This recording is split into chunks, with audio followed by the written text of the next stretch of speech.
Hello, everyone. Welcome to a new episode of Immigration Fridays. I'm your host, Prashanthi Reddy, and we're here again to explore the ever-evolving landscape of U.S. immigration. We have already entered into the first week of the H1B season. H1B registrations are done, and by now you should have gone into your organizational accounts to check whether your case has been selected or not. The way to check that is to see if selected has come up under status instead of submitted. If it's submitted, then your case has not been picked. Maybe you will get another shot if they open up the lottery again, July or August. But otherwise, for this lottery, if it's submitted, then it's not yet selected. If it says selected, then your case has been selected and now you can process your H1B. Today we'll be discussing about the step-by-step process on how to file a H1B once it's selected in the CAP. The first step is obviously to research and review all the documents that you have, research the job title, select a job title which has maximum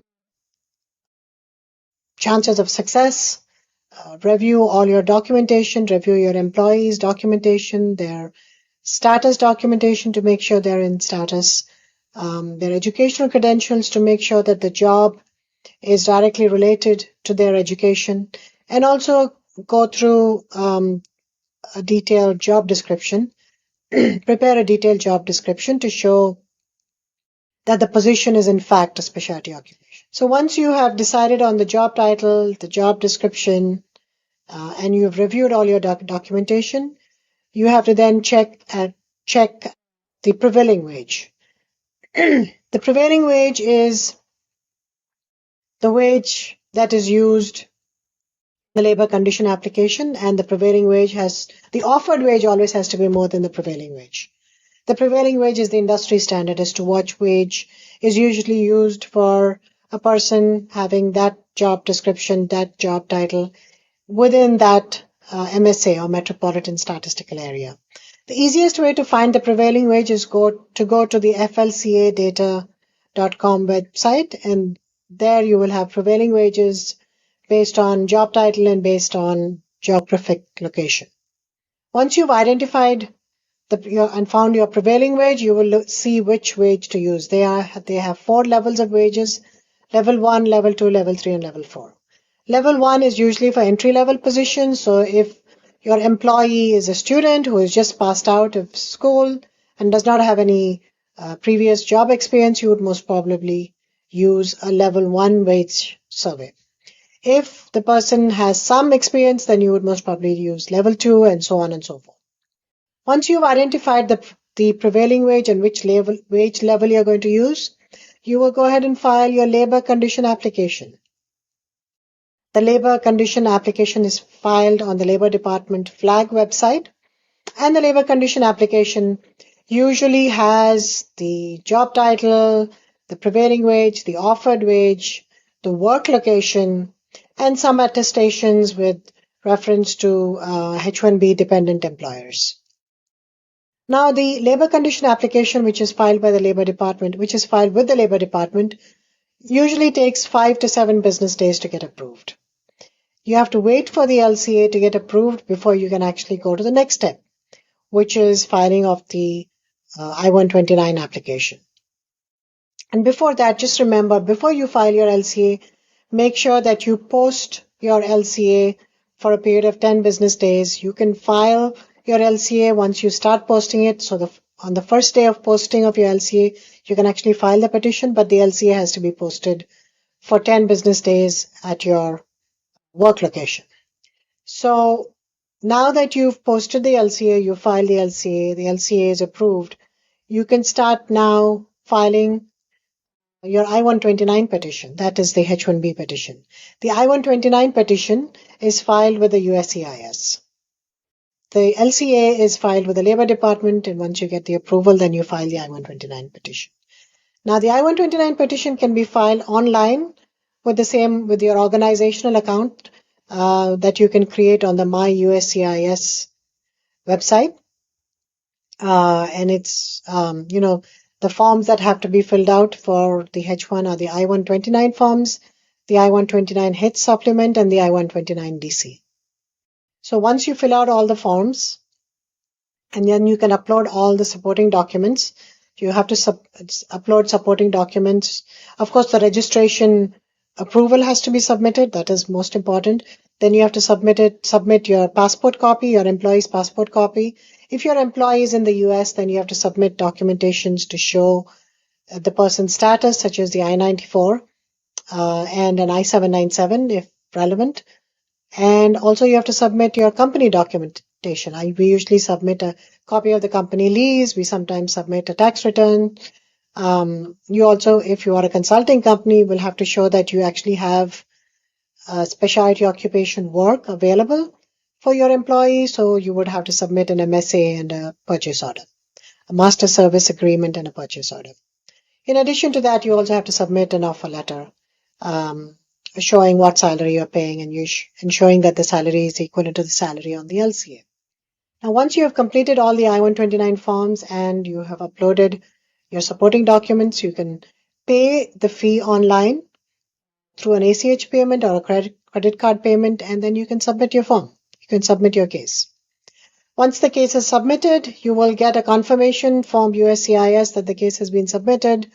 You will also be able to download a receipt notice, and this happens instantaneously. And this is the huge advantage of filing online.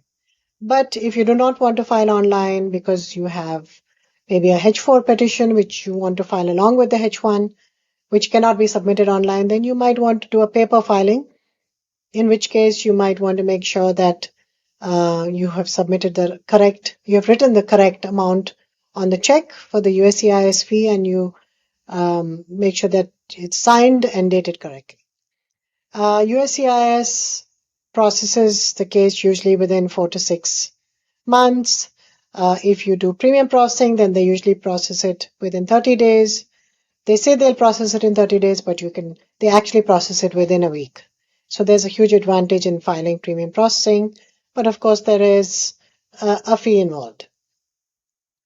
Once they process it, and if they have questions, then they will send a request for further evidence, and there is a deadline within which you have to submit, the response to a request for further evidence. If there is no request for further evidence, you might get an approval directly, and that approval is in the form of an I-797. It's called an I-797 form, which shows that your case has been approved. And if there is a change of status, then there will be an I-94 attached at the bottom of that form. If the person is in India, or if you are filing for consular processing for some other reason, then there will not be an I-94 attached at the bottom of the I-797 form. Now that we have looked at what is the process for filing a H1 and what the process entails, let's look at some of the common mistakes that employers usually make and how to avoid them. One important thing to look into is the job description, as I was mentioning earlier. The job description has to be specific and has to be detailed and has to show that it is complex enough to require a bachelor's degree in a specific field. Remember, specialty occupation, in order to file a H1B, the job has to be a specialty occupation. The definition of a specialty occupation is that job should require a bachelor's degree in a specific field. Now, in order to see whether the job requires a bachelor's degree in a specific field, of course, they'll look at a website called the Occupational Outlook Handbook, which shows in general what the industry requires. But if you don't have that job in the OOH, because not all jobs are mentioned in there, then they will actually look at the job duties to see whether it's a specialty occupation or not. Even if it's in the OOH, but the job duties are not complex enough, they might still send a specialty occupation RFE. So it's important to pay attention to your job description, to be specific, to give examples, and to make sure that it's complex enough that a bachelor's degree will be required in a specific field. So make sure that, and then Also make sure that the job will require a bachelor's degree in a specific field, as I was saying. The second most common mistake is an FEIN mismatch. When you're filing a labor certification application, especially if the employer is filing an LCA for the first time, the Labor Department may not be able to identify the company through their FEIN number, in which case then they will send a denial. So in order to preempt that, my suggestion is if you have not filed an LCA before with the Labor Department, first do a pre-verification process with the Labor Department. Send in your FEIN document, which shows your FEIN number clearly on it. Any IRS document which shows the FEIN number should be sufficient to do the pre-verification of the FEIN. Once that is done, and that usually takes 1 to 5 business days, then you can file your LCA. The LCA takes 5 to 7 business days. So pre-verification is important if you have never filed an LCA before. And posting is important. Otherwise, there will be penalties for willful violation of the LCA requirement. Failure to properly determine whether you're H1B cap exempt or not.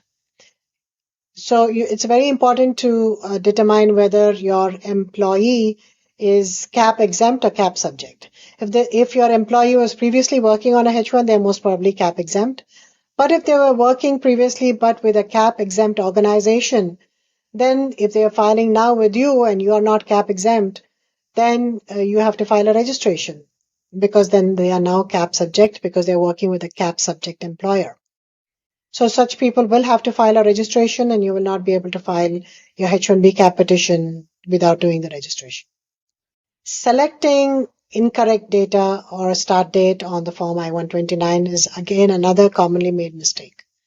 Please remember, when you're filing a cap petition, you always have to make sure that your cap petition has a start date of October 1. If it does not have a start, it has to have a start date of October 1 or later. So if it does not have a start date of October 1 or later, then it's likely that your H1B will not be approved and will be returned. So make sure you have that start date, and make sure that your I-129 is properly filled out. You fill out the correct classification showing new employment, and make sure it's signed. So make sure the form is filled out correctly. And oftentimes this is a mistake that employers make, and then the case comes back, and sometimes you're able to resubmit it if it comes back on time before the deadline, and if it doesn't, then you're not even able to resubmit it. Ensure that you have the correct filing fee and it goes to the correct address. The address is usually mentioned in the registration approval, so that's a no-brainer. Just look at the address and send it. The fee has to be calculated, so make sure you put in the correct fee. The fee is the electronic registration fee is $215. The filing fee is $780 or $460 depending on the number of employees. The ACWIA fee is $750 or $1,500, again depending on the number of employees. You have a fraud prevention fee of $500. You have an asylum program fee of $600 or $300, again depending on the number of employees. And you might have an additional fee of $4,000 if you employ more than 50 people, and more than 50% of those 50 people are on H1. So that is some tips on what to avoid in order to file a H1. And with that, we conclude this episode of Immigration Fridays. Please be sure to like and subscribe our channel. Please reach out to us if you have any questions. My number is 212-354-1010, and my email address is prashanti@reddyesq.com. Thank you for watching, and so long until our next Immigration Friday episode.